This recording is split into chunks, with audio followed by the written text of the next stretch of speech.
আমি ক্লাস 25 ওকে SSC batch 25 school Moynabari বালিকা উচ্চ বিদ্যালয়। আচ্ছা তুমি নিশ্চয়ই ফ্রেন্ডের বাসায় আসলে না তো আসলে কি জন্য আসছিলা আমরা এখানে একটা মানব বন্ধন করতে আসছিলাম, যেটা আমাদের করতে হবে। Okay. আমরা যেখানে নাম থেকে কি হলো? আমাদেরকে ছাত্রলীগের ভাইয়ারা বড় ভাইয়ারা আমাদের দেখে তো এখান থেকে আমাদের মেরে দাবড় দিয়ে হুমকি দিয়ে এখান থেকে বের করেছে। আমরা নামছিলাম যে আমাদের বড় ভাই ভার্সিটির যেসব বড় ভাইয়াদের উপর অত্যাচার হচ্ছে, তাদেরকে মারা হচ্ছে, সেই প্রতিবাদ নিয়ে আমরা এখানে নামছি। কোঠা আন্দোলন যেটা হচ্ছে সেখানে নামতে গেছি। হ্যাঁ, এখন তোমার কেন মনে হলো এখানে আসা উচিত? স্টুডেন্ট হিসেবে আমার মনে হয় যে কোঠা আমাদের দেশকে মেধাশূন্য করবে। তুমি তো অনেক ছোট, তোমরা এখন মাত্র স্কুলে পড়ো, তোমরা এটা করতেছো। আমাদের হয়তো এরকম একটা জায়গায় যেতে হবে, তখন যদি আমাদের মেধা আমাদের এখানে, যদি আমাদের মেধা কাজে না লাগে, তখন যদি অন্য কোনো একটা কোঠা বা অন্য কেউ যদি সেখানে পায়, অগ্রাধিকার পায়, বাট সে যদি সেটা যোগ্য না হয়, আমি কাজ সাফার করবো, সেটার জন্য আমি আজকে প্রস্তুতি গ্রহণ করবোই। আর তারপরেও তো এটা আমাদের যেহেতু এটা হত্যা পর্যায়ে চলে গেছে, সেজন্য অবশ্যই আমাদের এখানে এখন আন্দোলন করা দরকার।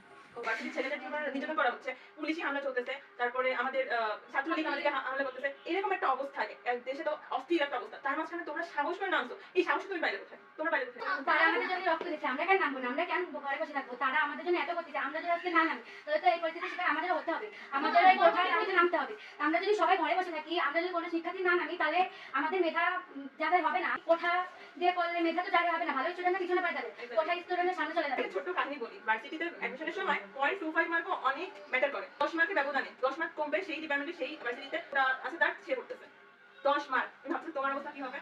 সেখানে আমরা এক মার্কের জন্য অনেক শিক্ষার্থী চান্স পাই। ওই হচ্ছে তারা তোমার চান্স পাচ্ছে না, যারা কোথায় মানে আমরা তাহলে পড়ালেখা করে তারা কিন্তু চান্স পাচ্ছে। এখন তো মনে করেন যে এটা তো মানুষ তোমরা এগুলো নিয়ে কনসার্ন? শুধু আমরাই নামি না, আমাদের আরো ভাই বোনরা, আমাদের আরো শিক্ষার্থীরা নামছে, তাদেরকে আটকায় রাখা হয়েছে, তাদেরকে নামতে দিচ্ছে না, তাদেরকে হুমকি দেওয়া হচ্ছে। কেন আমরা এখন বাসায় কেন? যেখানে আমাদের রাস্তায় থাকার কথা। আমাদের সিনিয়র ব্যাচ আমরা সবাই নামছিলাম। এখন এখানে আমরা শান্তিপূর্ণ একটা কোনো মানে কোনো ঝামেলা না, আমরা আন্দোলনে আমাদের নামছিলাম। মাতামাতি কোনো কিন্তু ঝামেলা এখানে আমাদের ছাত্রলীগের বড় বড় ভাইয়ারা বড় আঙ্কেলরা তারা কি আমাদের হাত দিছে, এমনকি ইভেন সাধারণ আমাদের গায়েও হাত দিছে। এখন আমাদের কথা হলো কি, আসলে সাধারণ জনগণ ছিল, তারা তো অবশ্যই আমাদের এটা প্রতিবাদ করতে পারতো, তারা কেউ করেনি। সরকার বিরোধীও কোনো আন্দোলন আমরা করছি না, সেজন্য আমরা চাই যে তারা যেন আমাদের সাথে আন্দোলনটা করতে দেয়। ছোট ছোট মেয়েরা তারা যাচ্ছে আন্দোলন করতে, কিন্তু আন্দোলন করতে দেওয়া হচ্ছে না কেন সেটা কেউই জানে না।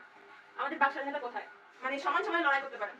এত ছোট বড় থেকে কেমন লড়াই হয়, যেখানে এত পিচ্ছি পিচ্ছি বাচ্চারা, পিচ্ছি পিচ্ছি মেয়েরা আসছে আন্দোলন করতে। আমরা চাই তারাও শান্তিপূর্ণভাবে আমাদের পাশে থাকুক। তোমার আমার গর্ববোধ করা উচিত, এবং তোমরা আসলে অনেক সাহসী যে তোমরা এরকম একটা পরিস্থিতি, যেখানে তোমরা নিজেরাই বলে যে সাধারণ লোক পাশে দাঁড়াচ্ছে না, সেখানে তোমরা ছোট ছোট ছেলে মেয়ে হয়ে তোমরা মাঠে মাঠে নামছো। তোমরা একটা জাতির ভবিষ্যৎ। আমরা নড়াইলে নেই, এবং নড়াইলে কিন্তু একটা আওয়ামী লীগ অধ্যুষিত একটা এলাকা, আর আমরা সবাই কিন্তু আওয়ামী লীগ খুব মন থেকে ভালোবাসি, কিন্তু বর্তমান যে কার্যক্রম এটাকে আমরা সমর্থন করছি না। কারণ এটা না যে আমরা দেশদ্রোহী, এটা সবার বোঝা উচিত, এবং আমাদেরকে শান্তিপূর্ণভাবে আন্দোলন করার সুযোগ দেওয়া হোক। এছাড়াও আমরা চেষ্টা করবো, তোমাদের চাচ্ছ আন্দোলন করতে, তাই না? আমরা চাচ্ছি। আমরা চেষ্টা করতেছি কিন্তু ব্যর্থ হচ্ছি, এই জন্য আমাদের ছোট রাখতেছে। এর থেকে কলঙ্ক আর কোনো বড় কিছু হতে পারে না, যেহেতু ছোট ছোট বাচ্চারা আমাদের সাথে যোগ দিচ্ছে। অনেক গর্বিত আমরা তাদের জন্য, এবং কলঙ্কিত আমাদের নিজেদের জন্য যে আমরা পারছি না, আমরা ব্যর্থ হচ্ছি। তবুও আমরা চেষ্টা চালিয়ে যাবো শেষ পর্যন্ত কি হয় দেখার জন্য। আর এখন আমি চেষ্টা করবো আমাদের ছোট বোনদের এই যে ইচ্ছাটা আন্দোলন করার, এটা পূরণ করার। চলুন দেখি কি করা যায়। আর তোমার সবার জন্য খুব শুভকামনা রইলো। বড় হওয়া, ভার্সিটিতে পড়ো এবং দেশের হাল ধরো, ইনশাআল্লাহ।